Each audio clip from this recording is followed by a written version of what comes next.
მოგესალმებით მეგობრებო. დღევანდელ ვიდეოში მინდა გაჩვენოთ სამაჯურები, რომლებიც ავაწყვენ ნატურალური ქვების დეკორატიულ ფურნიტურასთან ერთობლიობით. ახალი სამკაულის პრეზენტაციამდე თითქმის ყოველთვის ჯერ შერჩეულ მასალას წარმოგიდგენდით ხოლმე, მაგრამ დღეს პირდაპირ უკვე მზა სამაჯურების მიხედვით გავეცნოთ იმ მასალებს, რომლებმაც ამ კოლექციის შექმნაში მიიღეს მონაწილეობა. სამაჯურებს რიგრიგობით წარმოგიდგენთ და პირველი, რომლითაც დავიწყებ, არის ეს სამაჯური, რომელიც აერთიანებს წელვად ძუაზე აცმულ კუბის ფორმის მარჯნებს, მრგვალ სერდოლიკებს და ცილინდრულ აგატებს. სერდოლიკები მარჯნებს შორის გარკვეული ინტერვალითაა ჩართული. ორივე ქვა ფერით საოცრად ეხამება ერთმანეთს. მიახლოებული ფერი აქვთ აგატებსაც, რომლებიც დეკორატიულ მძივთან იყრიან თავს. ქვების გამყოფებად ყველაზე უპრეტენზიო ვარიანტი აღმოჩნდა ნახევრად გამჭვირვალე ბისერი, რომელიც არაჩვეულებრივად ჩაეწერა სამაჯურის ტერაკოტისებურ ტონში. მინდა ამ სამაჯურს წითელი მიწის ძალა დავარქვა. ის გათვლილია 20-21 სანტიმეტრის გარშემოწერილობის მაჯაზე.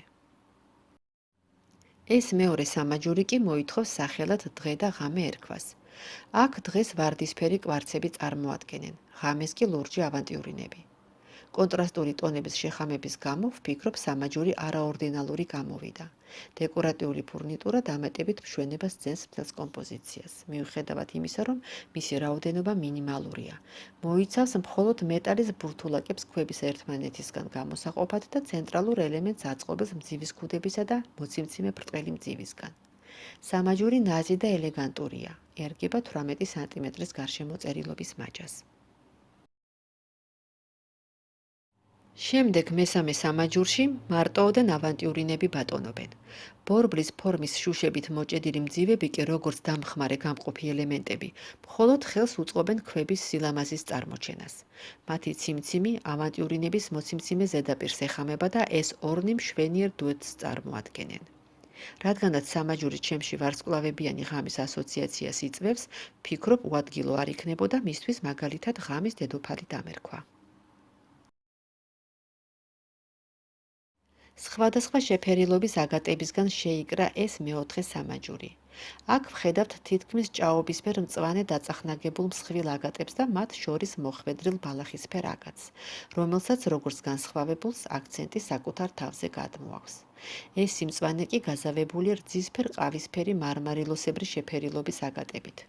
მიუხედავად იმისა, რომ ყველა ქვა განსხვავებულია, მათ გააჩნიათ რაღაც საერთო, რითაც ისინი თითქოს ავსებენ ერთმანეთს. მოვლენას როცა ასე ხდება, ჰარმონიას უწოდებენ და მეც ვთვლი, რომ ეს სამაჯური იმსახურებს ჰარმონია ერქვას. დეკორი აქ მინიმალურია, მხოლოდ მძივის ქუდები და ერთი პატარა მოციმციმე მძივი, რომელიც წრის დასაწყისსა და დაბოლოებას აფიქსირებს. ამ მეხუთე სამაჯურისადმი კი განსაკუთრებული სიმპატია გამაჩნია. პირველ რიგში არაჩვეულებრივი ფერის კვარცის ქვების გამო. გარდა ამისა, დეკორატიული ვერცხლისფერი ელემენტების ჩართვამ კიდევ უფრო წარმოაჩინა ქვების სილამაზე. თუ ამჩნევთ 4 კვარცი დანარჩენებთან შედარებით ცოტა ღია ფერისაა. ამიტომ ისინი ცენტრში მოვაქციე და ერთმანეთისგან დეკორატიული რგოლებით გამოვყავი. დანარჩენი ქვები ქუდებით დავამშვენე და გარკვეული ინტერვალებით მზის ფორმის მეტალის მძივებით გავაზავე. სამაჯურს მოვერცხლილი ზღვა დავარქვი, რადგან მთლიანობაში ის ვერცხლში ამოვლებულ ზღვის ტალღისფრად აღიქმება. მსგავსად მეორე სამაჯურისა, მეექვსე სამაჯურიც ორი სხვადასხვა ტონალობის ქვებისგანაა აწყობილი. მაგრამ მეორე სამაჯურისგან განსხვავებით, სადაც ნათელსა და მუქს შორის მკაცრი ზღვარია, აქ კონტრასტი რბილია. ერთმანეთს ემეზობლებიან ცისფერი და ჭრელი ფერები, ხოლო სიჭრელეში ვაწყდებით ცისფერსაც და ერთი საერთო ფერიც კი საკმარისია ფერიდან ფერზე რბილი გადასვლისათვის. ცისფერი ნაწილი მხოლოდ მძივის ქუდებითაა მორთული, ჭრელ ნახევარში ბურთულაკებიც დავამატე. ეს სიჭრელე რაღაც მოუსვენრობის მოძრაობის შეგრძნებას აღძრავს, ცისფერი კი სიმშვიდისადმი განაწყობს. ადამიანის გულში ეს ორი გრძნობა ხშირად ერთმანეთს ენაცვლება, რაც მიბიძგებს სამაჯურს მუდმივი ჭიდილი დავარქვა. გაზაფხულის შემობიჯება ვუწოდე ამ მეშვიდე სამაჯურს, რადგან აგატების სიმწვანე თითქოს გაზაფხულის სურნელს აფრქვევს. აქ ორი სხვადასხვა ფერის მწვანე უმშვენებს გვერდს ერთი მეორეს. დაძველების ეფექტის მქონე ოქროსფერი რელიეფური დისკები, ბურთულაკები და მძივის ქუდები ისე არიან მიმოფანტულნი აგატებს შორის, როგორც პაწიე ყვითელი ყვავილები მწვანე მინდორზე.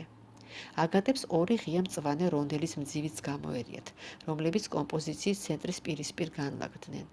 ცენტრი ხაზგასმულია ორ შუა ქვას შორის ჩამოკიდებული აგატით, რომლის ჩართვა დიზაინში, ჩემი აზრით, სამაჯურის სილუეტს საინტერესოს გახდიდა. გადავიდეთ შემდეგ, მერვე სამაჯურზე. მასში მშვიდად თანაარსებობს რამოდენიმე სხვადასხვა ტიპის ელემენტი. ყველას თავისი როლი აქვს, თუმცა ერთობლიობაში ისინი მრავალწევრიან ოჯახს ქმნიან. ნაკეთობის გაცრეცილი მოყავისფრო ვარდისფერი შეფერილობის განმსაზღვრელნი გახდნენ როდონიტის ქვები. მათ ტონალობას კარგად მიესადაგა ორი შუშის მძივი, რომლებიც კომპოზიციაში ჩართე. ქვებს ახურავთ ბრინჯაოსფერი ქუდები, კომპოზიციას აბოლოებს ორი დისკოსებური გამყოფი მძივი. ამ დაბურულ ტონებში შუქივით გამოაჭრა უნაზესმა, მოვარდისფერო სპილოზვლისფერმა პატარა მძივებმა მარგარიტის იმიტაციით.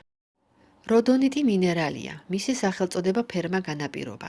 როდონ ბერძნულად ვარდს ნიშნავს. ქვები, რომლებიც ჩემს მასალებში აღმოჩნდა, უფრო მოყავისფრო ტონალობისკენ იხრება, მაგრამ მაინც იგრძნობა მათში ვარდისფერი სარჩული. ამ ყველაფრის გათვალისწინებით სამაჯურს ვარდის აჩრდილს დავარქმევ, ირონიული მნიშვნელობით. სამაჯური გათვლილია 17 სანტიმეტრის გარშემოწერილობის მაჯაზე.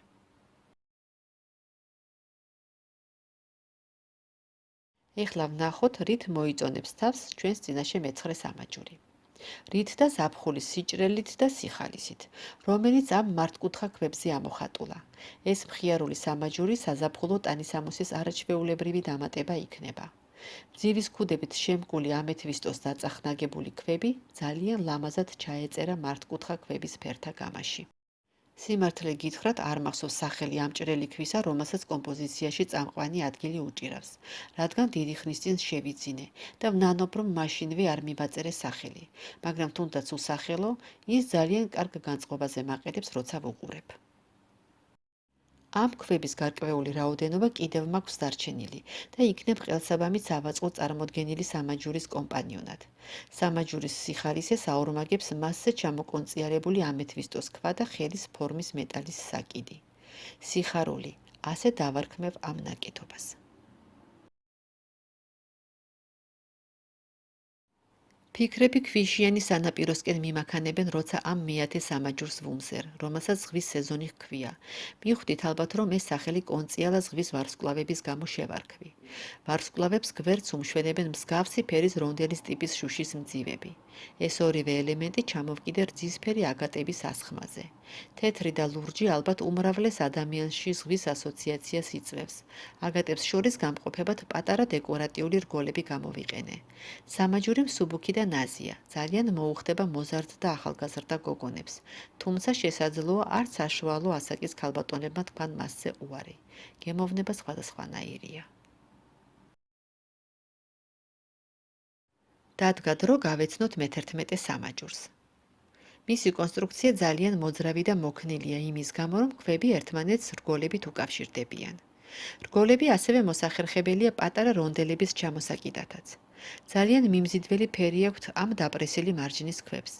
სამაჯური იკვრება კარაბინის ტიპის შესაკრავით და მოყვება დამაგრძელებელი ძეწკვი დიამეტრის სარეგულირებლად. მას მინდა დავარქვა სამარჯანო. თეთრ ან შავ სამოსთან სამაჯური ეფექტურ კონტრასტს შექმნის და მზერას მიიზიდავს. გველოდება კიდევ ერთი, უკვე მე-12 სამაჯური თეთრ ფერებში. ვინაიდან თეთრი ადამიანებში სიწმინდის სიმბოლოდ ითვლება, სამაჯურს უკეთეს სახელს რას შევურჩევდი, თუ არა უმანკოება. ის თითქოს შუქს ასხივებს და სისპეტაკით სუნთქავს. ამ შთაბეჭდილების განმაპირობებელი კი ეს თეთრი მოყინვის ეფექტის მქონე აგატებია. აღარ შევუდგები მათ ქებას, თავადაც ხედავთ რა სილამაზეს წარმოადგენენ ისინი. თითოეული ქვა ზის ვერცხლისფერ მძივის ქუდში. მაიორკას მარგალიტმა კი, რომელიც ცენტრში მოვათავსე, მთელი ეს სილამაზე დააგვირგვინა და სამაჯურის საზეიმო იერსახე კიდევ უფრო გააძლიერა. კომპოზიციას ძალიან მოუხდა მეტალის მძივები, რომლებიც მაიორკას ორივე მხრიდან იჭერენ და აგატებისგან გამოყოფენ. ჩავთვალე, რომ ამ ქვებს ტროსზე აცმა უფრო მოუხდებოდა ვიდრე წელვად ძუაზე. საკეტი, დამაგრძელებელი ძეწყვი და რძისფერი შუღზე გარდამავალი რონდელის ტიპის მძივები თავისებურ როლს თამაშობენ სამაჯურის იერსახის გამოძერწვაში. მთლიანობაში სამაჯური დადებითი ემოციებით მუხტავს და ამაღლებულ განწყობაზე აყენებს. მიმოხილვის დასასრულს შევეხები რეგალიტის, ანუ მეორენაირად იმპერიული იასპის ქვებისგან აწყობილი სამაჯურების კომპლექტს. სიმართლე გითხრათ, მე ამ ორ სამაჯურს ერთ სამაჯურად მოვიაზრებ. ჩემი აზრით, მათ ერთად ტარებას ორი მიზეზი აქვს. პირველი ის, რომ ქვები არაა დიდი ზომის და ორი სამაჯური მაჯაზე უფრო მასიურად და თვალში საცემად წარმოჩნდება. მეორე არგუმენტად დავასახელებ სინაზეს, რომელსაც ქვების შეფერილობა განაპირობებს. ორი სამაჯური გვერდიგვერდ ერთმანეთს ავსებს და ამ სინაზეს უფრო თვალნათელს ხდის. უნაზესი ღია ცისფერი, თეთრი, კაკაოსფერი, ღია ვარდისფერი ტონებისგან შემდგარმა ზღვის ტალღამ ნაპირთან შეჯახების შემდეგ უკან დახევისას თითქოს თავისი ქაფის კვალი დატოვა ამ ქვებზე და ჰაეროვნება უწილადა. პირველი სამაჯური მხოლოდ გამყოფი მძივებით და ქუდებით გამშვენებულ რეგალიტებს შეიცავს. მათი მწყობრი რიგი ერთ ადგილზე ირღვევა რონდელებს შორის მოქცეული საკიდით, რომელზეც მძივი და პატარა დეკორატიული ყვავილი კონწიალობს. მეორე სამაჯურში კი რეგალიტების გარდა უხვადაა წარმოდგენილი რონდელის ტიპის მძივები, ღია კაკაოსფერი და რძისფერი, რომლებიც იდეალურად ჩაჯდა ქვების ფერთა გამაში. გამყოფ ელემენტებად აქ პატარა ბურთულაკები გვევლინება. იმ ასოციაციიდან გამომდინარე, რომელზეც ცოტა ხნის წინ გესაუბრეთ, კომპლექტს ზღვის ქაფის ნაკვალევი ერქმევა.